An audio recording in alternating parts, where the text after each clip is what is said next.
सिर्फ रात के अंधेरे में नहीं, दिन के उजाले में, भीड़ भाड़ वाली जगहों में कुछ ऐसी चीजें होती है जिनका जवाब दे पाना नामुमकिन है।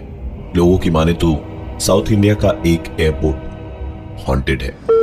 यात्रीगण कृपया ध्यान दें, फ्लाइट नंबर AE 162 अब प्रस्थान के लिए तैयार है। नवीन पेशे से एक टीवी जर्नलिस्ट है और खबर की सच्चाई तक पहुंचना उसकी आदत। बाथरूम में नवीन की मुलाकात एक आदमी से हुई जो देखते ही नवीन को पहचान गया। हाथ धोते धोते उस आदमी ने कहा, सर, अगर मेरी याददाश्त कमजोर ना हो तो आप वही टीवी जर्नलिस्ट है ना जो मैं थोड़े दिन पहले अपने चैनल पर दिखाया था कि ये एयरपोर्ट हॉन्टेड है। बुरा मत मानिएगा सर, आपके वो भूत वाले वीडियोस देखकर ना मेरे बच्चे को भी डर नहीं लगा। वो हिलता हुआ बक्सा और लिफ्ट में किसी की परछाई, सर मुझे ना सब वीडियो इफेक्ट्स का कमाल लगा। नवीन ने गहरी सांस ली और फिर कहा, बेशक आपने जो देखा वो वीडियो इफेक्ट्स का ही कमाल था, क्योंकि उस रात जब मेरे साथ इस एयरपोर्ट पर वो घटनाएं हुई तो मैं उन्हें रिकॉर्ड करने की हालत में नहीं था।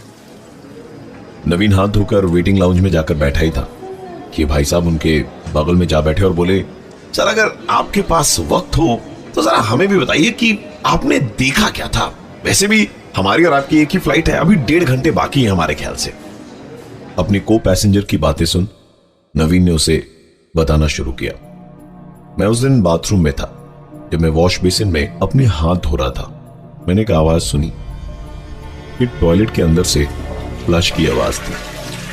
मैंने शीशे में देखा कि बाथरूम का दरवाजा खुला और अपने आप बंद हो गया, पर बाथरूम के अंदर से कोई भी बाहर नहीं निकला। मैंने आगे बढ़कर उस बाथरूम के दरवाजे को बाहर से अंदर की तरफ धकेला।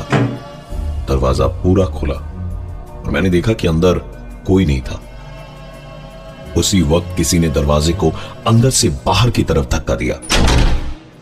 इस घटना के तुरंत बाद मैं बाहर आकर यहीं इसी सीट पर शायद वेटिंग लाउंज में बैठा ही था और अंदर घटी सारी घटना के बारे में सोच रहा था कि अचानक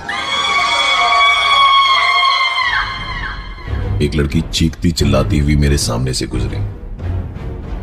मैं पीछे की तरफ पलटा ये देखने के लिए कि उसके पीछे कौन है, तो वही लड़की फिर चिल्लाते हुए मेरे बगल से गुजर गई।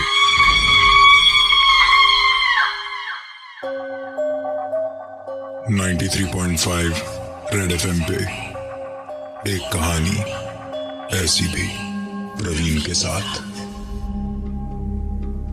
नवीन एक टीवी जर्नलिस्ट है जिसने कुछ दिन पहले एक रिपोर्ट कवर करी थी इस एयरपोर्ट के हॉन्टेड होने को लेकर, और इसी एयरपोर्ट के वेटिंग लाउंज में वो अपने साथ घटी घटनाओं के बारे में बता रहा था एक ऐसे इंसान को जिसके अनुसार नवीन साहब की ये सारी रिपोर्ट सरासर गलत थी।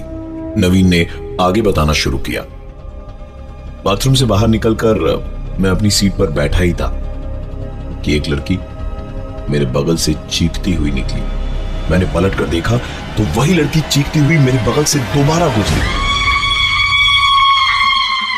मेरे अगल बगल जितने भी पैसेंजर्स थे उनका कोई रिएक्शन ही नहीं था, जिसका मतलब साफ था कि जो चीज मैंने देखी वो किसी और ने नहीं देखी थी। मैं दिन भर का थका हुआ था और मेरी फ्लाइट करीबन 2.5 घंटे लेट थी, इसलिए मुझे हल्की हल्की नींद भी आ रही थी। जैसे ही मेरी आंख लगी मैंने मेरे कानों में एक आवाज सुनी, इस विमान में इमरजेंसी के दौरान 2 द्वार है, गेट नंबर 8 और गेट नंबर 8। मेरी नींद टूट चुकी थी। पलट कर देखा तो वहां ऐसा कोई दिखाई नहीं दिया जो मेरे साथ इस तरह की बदतमीजी करता। ऐसा भी हो सकता है कि मैं इन सारी चीजों को फील कर पा रहा था, क्योंकि यहां आने का मेरा मकसद यही था कि मैं पता लगा पाऊं कि लोगों की कही हुई बातें कितनी सच है। मैं अपनी जगह से उठा और कॉफी लेने चला गया। कॉफी शॉप पर मैंने एक कॉफी ली, जिसके साथ कॉफी की शॉप पर काम करने वाले लड़के ने मुझे एक टिश्यू पेपर दिया जिस पर किसी का मोबाइल नंबर लिखा हुआ था। मैंने तुरंत उससे टिश्यू पेपर बदल कर देने को कहा। नए टिश्यू पेपर पर कोई नंबर नहीं था। मैंने अपनी सीट पर आकर कॉफी खत्म करी और जैसे ही टिश्यू पेपर खोला तो वो नंबर वहां भी किसी ने पेन से लिखा था और ऊपर लिखा था हेल्प मी। न जाने मुझे क्या सूझी कि मैंने अपने सेलफोन से उस नंबर पर फोन कर डाला। फोन करने पर उधर से आवाज आ रही थी।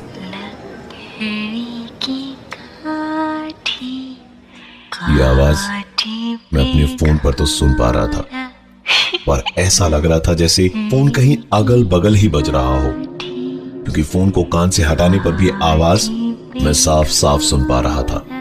मैंने उस आवाज को फॉलो किया तो पता चला कि आवाज सामने रखे डस्टबिन से आ रही थी। शायद फोन वहीं पर हो। मैं डस्टबिन के अंदर झांकने को जैसे ही झुका कि किसी ने पीछे से मेरे कंधे पर हाथ रखा।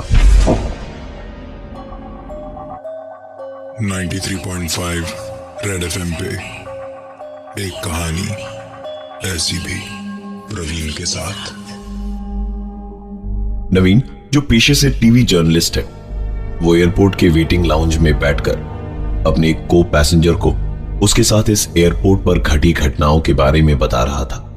बताया कि उसे टिश्यू पेपर पर एक नंबर मिला था जिसे डायल करने पर एक गाने की आवाज आई और यह आवाज फोन के अलावा उसे आस पास से भी सुनाई दे रही थी। नवीन ने आगे बताया कि मैंने आवाज को फॉलो किया तो वो डस्टबिन के अंदर से आ रही थी। मैं डस्टबिन के अंदर झांकने को जैसे ही झुका कि किसी ने पीछे से मेरे कंधे पर हाथ रखा। पलट कर देखा तो कॉफी शॉप वाला लड़का था जो मुझे चेंज देने आया था। इसके बाद मैंने डस्टबिन में झांका तो वहां कोई फोन नहीं था।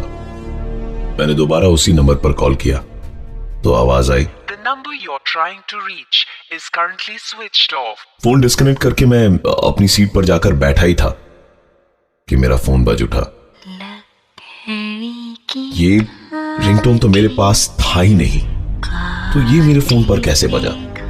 मैंने फोन उठाया और मैं हेलो हेलो करता रहा, पर दूसरी तरफ से कोई आवाज नहीं आ रही थी। इससे पहले कि मैं फोन डिस्कनेक्ट करता कि मेरा ध्यान एक दूसरी आवाज की तरफ गया। मैंने एक लड़की को चीखते चिल्लाते और भागते हुए देखा जो सीधे जेंट्स वॉशरूम में घुस गई। न जाने मुझ में कहां से इतनी हिम्मत आई कि मैं दौड़ता हुआ वॉशरूम में घुस गया उसके पीछे पीछे। वॉशरूम के अंदर जो देखा उससे ज्यादा डरावना मैंने अपनी जिंदगी में आज तक कुछ नहीं देखा। बाथरूम में घुसते के साथ ही बाथरूम के अंदर आने का दरवाजा मेरी आंखों के सामने। बाथरूम के अंदर जो टॉयलेट्स थे उनके दरवाजे अपने आप खुलने और बंद होने लगे। पर सबसे चौंकाने वाली बात, बाथरूम के शीशे में मैं उस लड़की को भागते और चीखते हुए देख पा रहा था, और ये मुझे सिर्फ और सिर्फ उस शीशे में ही दिखाई दे रहा था। 93.5 रेड एफएम पे एक कहानी ऐसी भी, प्रवीण के साथ। नवीन, जो पेशे से टीवी जर्नलिस्ट है, वो इस एयरपोर्ट के वेटिंग लाउंज में अपने साथी पैसेंजर को इस एयरपोर्ट पर उसके साथ घटे हादसों के बारे में बता रहा था। नवीन के पास एक अननोन नंबर से फोन आया था और ठीक उसी वक्त एक लड़की चीखती हुई उसके पास से गुजरते हुए जेंट्स वॉशरूम में जा घुसी। नवीन भी उसके पीछे पीछे भागा तो वॉशरूम में घुसते के साथ ही बाहर निकलने का दरवाजा बंद हो गया, जो नवीन की कई कोशिशों के बाद भी खुला नहीं। अंदर आईने में वही लड़की चीखती भागती नजर आ रही थी। टॉयलेट का दरवाजा अपने आप खुल और बंद हो रहा था। नवीन ने हेल्पलाइन पर फोन लगाने के लिए फोन निकाला तो देखा कॉल तब भी चालू था। उसने जैसे ही फोन लाइन डिस्कनेक्ट करी तो उस लड़की का चीखना चिल्लाना, टॉयलेट के दरवाजे का खुलना बंद होना सब रुक गया और वॉशरूम का मेन गेट भी अपने आप खुल गया।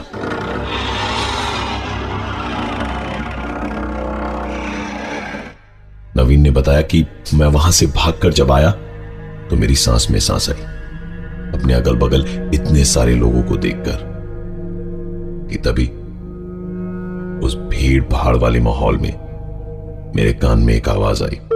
हमारे साथ यात्रा करने के लिए धन्यवाद। आशा करते हैं आपकी यात्रा सुखद रही। आप हमें दोबारा सेवा का मौका देंगे। धन्यवाद। मैंने पलट कर देखा तो एक टिपिकल हॉरर स्टोरी की तरह वहां कोई नहीं था। अपनी सीट से उठकर मैंने ग्राउंड स्टाफ से मेरी वाइजैक की फ्लाइट के बारे में पूछा तो पता चला कि मैंने फ्लाइट मिस कर दी है और एयरपोर्ट ऑफिशियल्स ने मेरे नाम की तकरीबन आधे घंटे तक अनाउंसमेंट करी, जो मैंने सुनी ही नहीं।